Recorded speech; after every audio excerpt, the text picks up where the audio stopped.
Hello friends, spoken English with Saurabh sir में आपका स्वागत है। आज हम एक नए टेंस के बारे में अंडरस्टैंड करेंगे, जानेंगे कि सेंटेंसेस कैसे बनते हैं, जो कि है पास्ट कंटिन्यूअस टेंस।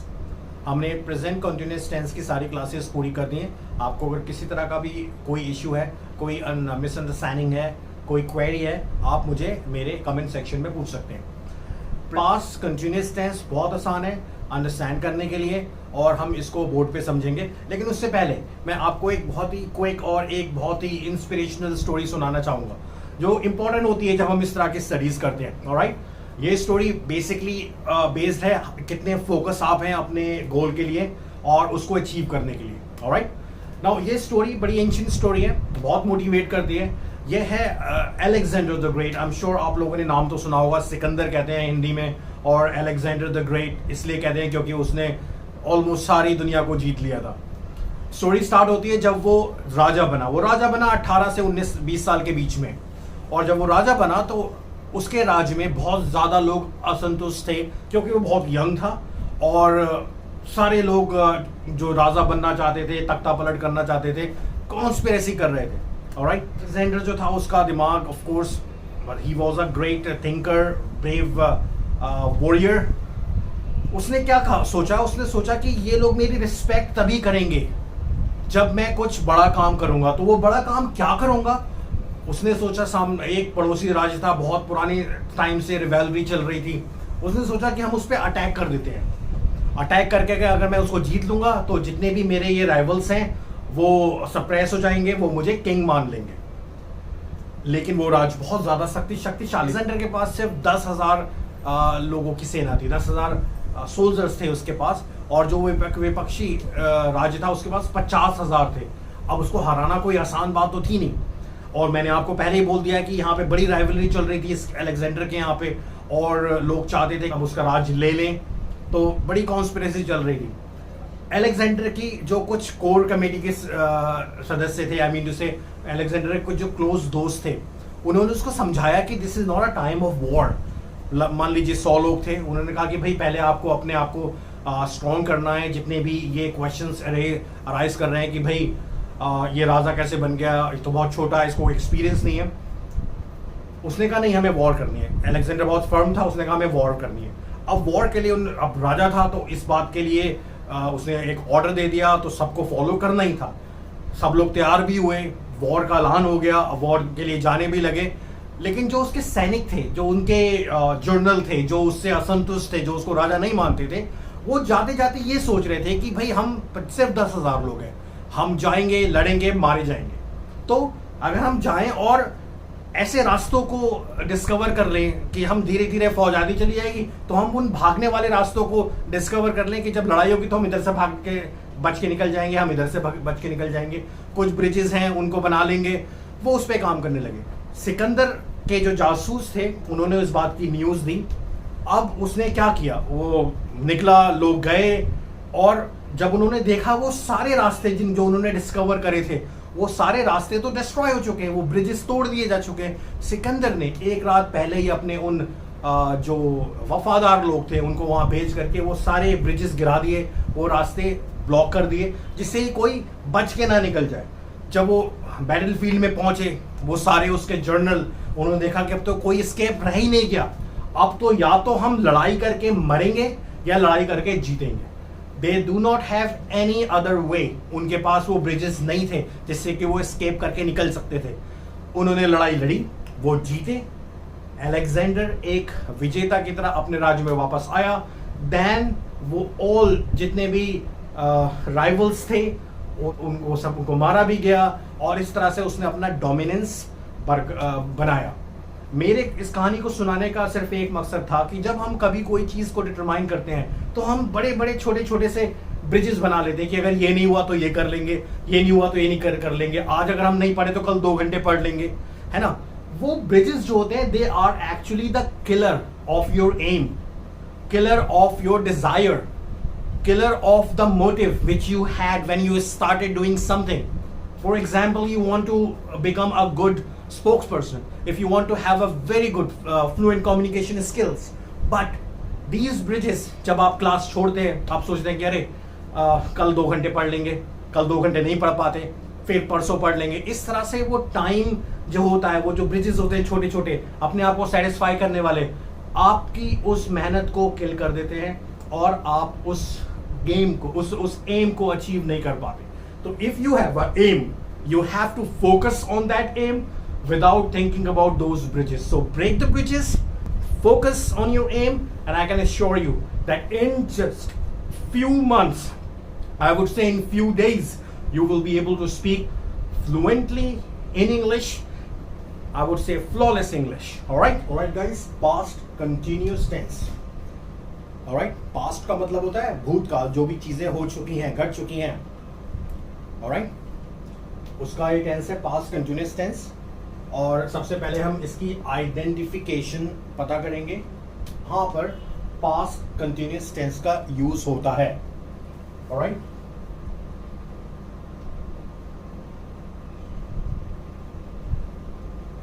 जब कोई सेंटेंस रहा था, रहे थे से खत्म होता है, वहां पर पास्ट कंटिन्यूअस टेंस होता है। लास्ट में अगर हम रहा था, रहे थे से खत्म होता है। जैसे कि मैं कल खाना खा रहा था, मैं पानी पी रहा था, और या आज सुबह मैं पानी पी रहा था। ओके, जहां पे आप पास्ट में हुए किसी एक्शन के बारे में बताते हैं कि जब आप कुछ काम कर रहे थे, वहां पर पास्ट कंटिन्यूअस टेंस होता है। इसकी पॉजिटिव फॉर्म के रूल देख लीजिए। पॉजिटिव फॉर्म देखिए, सेंटेंस बनाने का तरीका होता है, सबसे पहले सब्जेक्ट लिखते हैं हम, उसके बाद वॉज और वर्ब लिखते हैं, उसके बाद वर्ब की फर्स्ट फॉर्म में आईएनजी लगाते हैं, और उसके बाद ऑब्जेक्ट लिख करके सेंटेंस बना देते हैं। रूल नंबर 1, जब सेंटेंस शुरू हो, he, she, it, singular number, और इंपॉर्टेंट बात है आई से, तब यहां पर वॉज का यूज होता है और वर्ब की फर्स्ट फॉर्म में आईएनजी लगती है।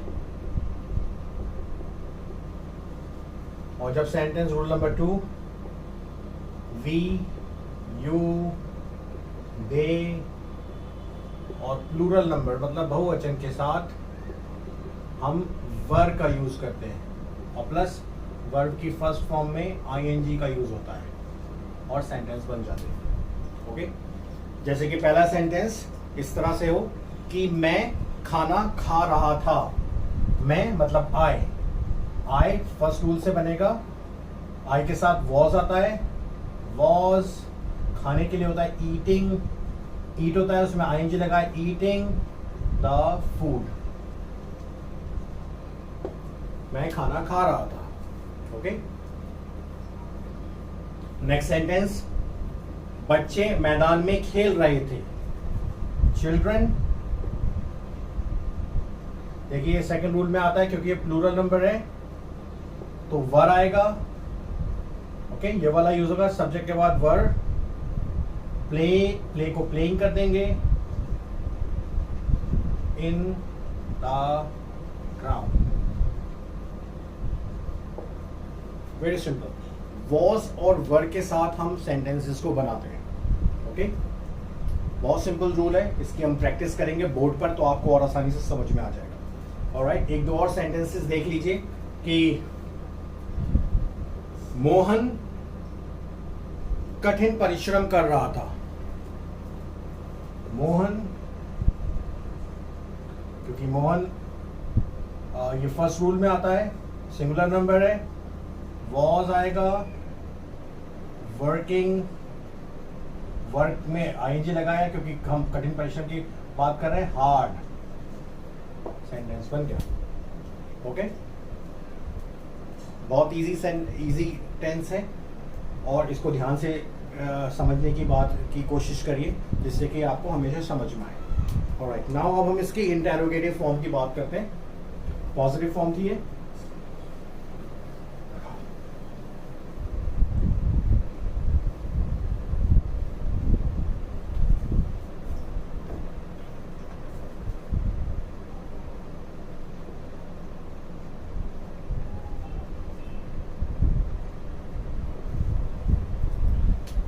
इंट्रोगेटिव या इंटरोगेटिव सेंटेंसेस।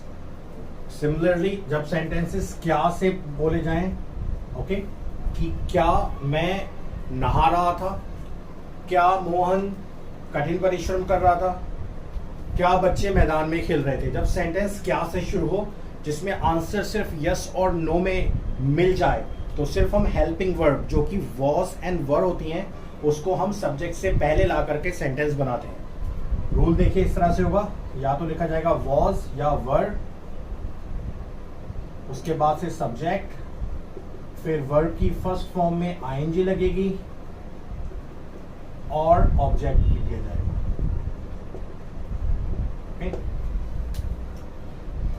तो जैसे मैंने एक आपको एग्जाम्पल दिया था कि क्या मैं बच्चों को पढ़ा रहा था, क्या मैं, क्या पहले आया है, आई के साथ वॉज आता है, ध्यान रखेंगे आप, वॉज आई।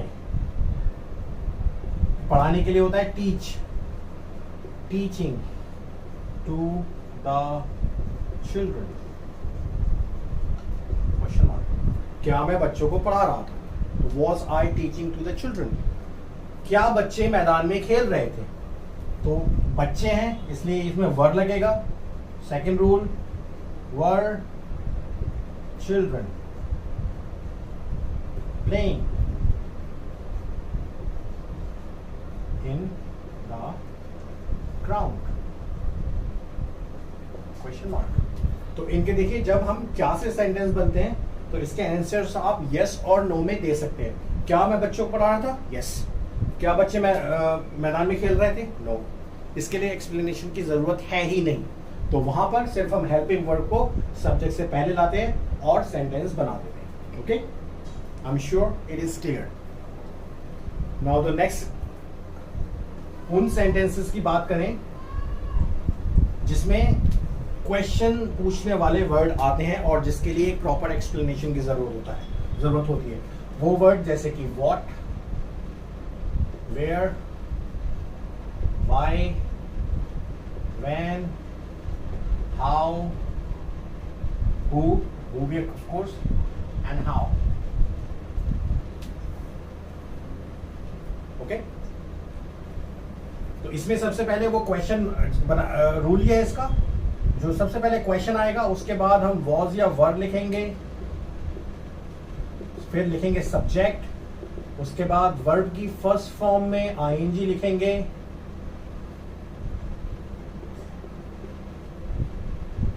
वर्ब की फर्स्ट फॉर्म में आईएनजी ऐड होगा और लास्ट में ऑब्जेक्ट लिख करके सेंटेंस बना दिया जाएगा, क्वेश्चन मार्क। ओके, जैसे कि हम इस तरह एक सेंटेंस लिखें कि मैं बच्चों को क्यों पढ़ा रहा था। क्यों मतलब वाई। सबसे पहले क्वेश्चन आ गया वाई।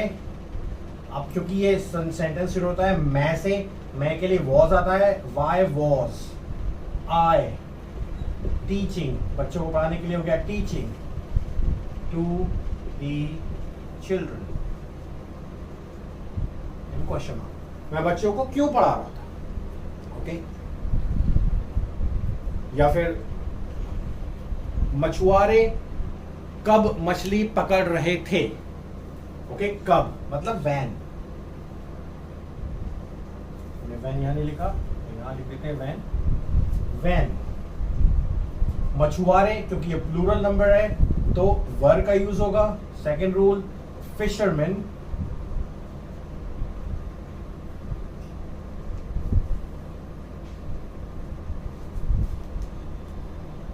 वैन वर फिशरमैन पकड़ने के लिए होता है कैचिंग, आईएनजी लगा, कैच में आईएनजी लगा, catching the fishes.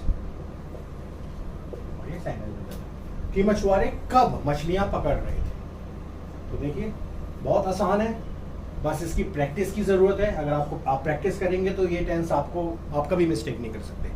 Alright, I am sure it is clear. अब इसकी नेगेटिव फॉर्म देख लेते हैं।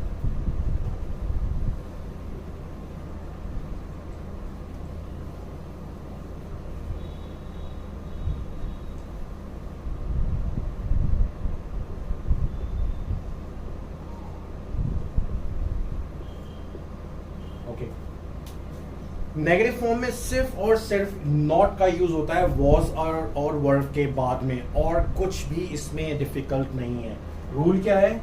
सबसे पहले हम सब्जेक्ट लिखते हैं, उसके बाद वॉज या वर्ब लिखा जाता है, ये डिपेंड करता है सब्जेक्ट के ऊपर, और उसके बाद आता है नॉट।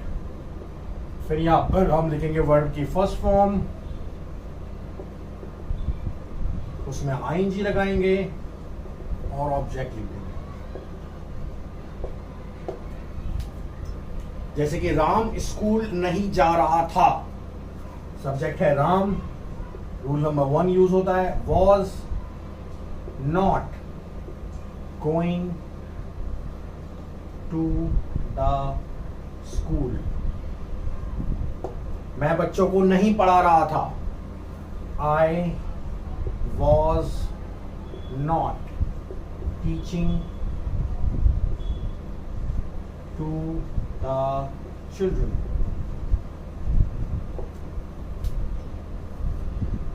बच्चे शोर नहीं मचा रहे थे, चिल्ड्रन। सेकेंड रूल लगेगा were not making noise. Okay, तो सिर्फ नॉट का यूज करके हम नेगेटिव सेंटेंसेस को बना देते हैं। देखिए गाइस, ये जो टेंस है बहुत ही आसान है, इसमें ज़्यादा डिफिकल्टी है नहीं, क्योंकि इसमें ज़्यादा रूल्स है नहीं, सिर्फ आई के साथ वॉज में चेंज है, जो कि हम जिस तरह से समझते हैं, तो वो आप अपने आप ही अंडरस्टैंड कर सकते हैं। Practice is very important. If you will practice you will understand it. Now अब हम इस टेंस की प्रैक्टिस बोर्ड पे करेंगे, जैसे कि हम अक्सर करते हैं अपने सेंटेंसेस बनाने में। Alright,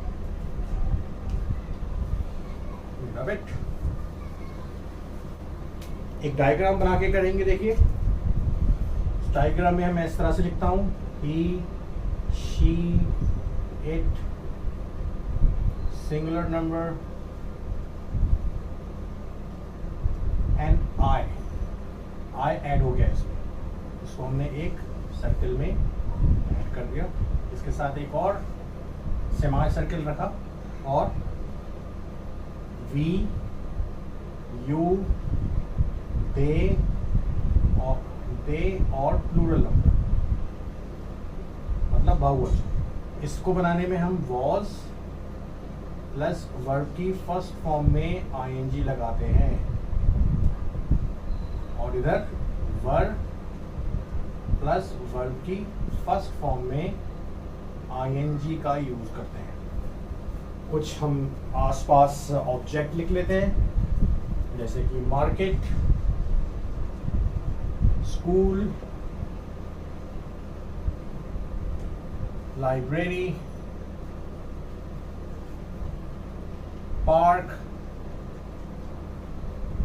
river,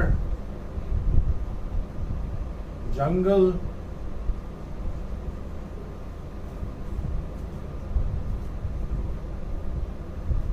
etcetera. इतने से काफी बन जाएंगे।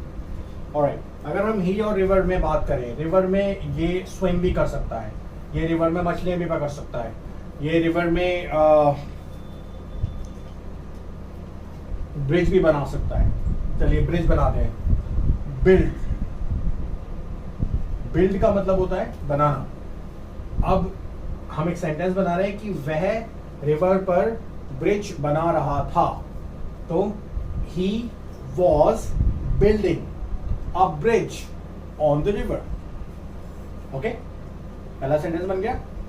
शी मार्केट में वो एक लड़की क्या करेगी? ऑफ कोर्स शॉपिंग करेगी, परचेज करेगी, या शॉपिंग भी हम लिख सकते हैं सीधे।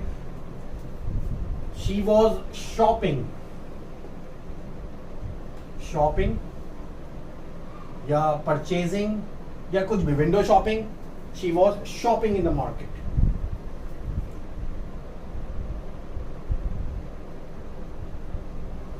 स्कूल में कोई नाम ले लेते हैं, मान लीजिए रीता। स्कूल या तो वो जा सकती है, स्टडी कर सकती है, तो हमने चलो स्टडी लिख दिया यहाँ पर। स्टडी मतलब पढ़ना. तो Sita was studying in the school. We या प्लूरल नंबर लाइब्रेरी. लाइब्रेरी में हम क्या करते हैं? स्टडी करते हैं. लाइब्रेरी में हम किसी बात नहीं करते हैं. लेकिन अगर कुछ बच्चे बात कर रहे हो तो हम एक सेंटेंस बना दें, क्योंकि बच्चे अक्सर शोर मचाते हैं. तो चिल्ड्रन, अगर हम यहाँ पे नॉइस, नॉइस मतलब शोर.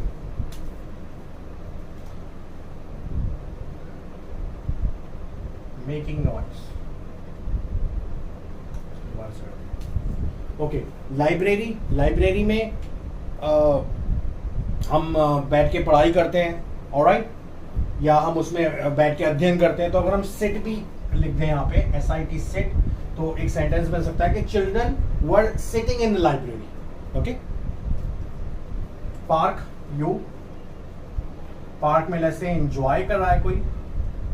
सो you were enjoying in the park. You के साथ वर आएगा, you were enjoying in the park. We, जंगल में, हंट, शिकार कर सकते हैं. We were hunting in the jungle. इस तरह से हम सेंटेंस बना सकते हैं. देखिए इसमें हम इंटेरोगेटिव सेंटेंस भी बना सकते हैं. पहले आप इनके 5-6 पॉजिटिव सेंटेंस बनाइए इन सारे सब्जेक्ट्स को लेकर के. उसके फिर इंटेरोगेटिव सेंटेंस बनाइए, और उसी इंटेरोगेटिव सेंटेंसेस के आप नेगेटिव सेंटेंस बनाइए. So by this way you will understand this past continuous tense properly, and you will not have any kind of issue regarding the concept.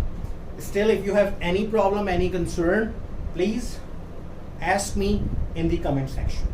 All right. So that's all from my side. Now we have concluded the past continuous tense. I'll see you later. Thank you. Bye.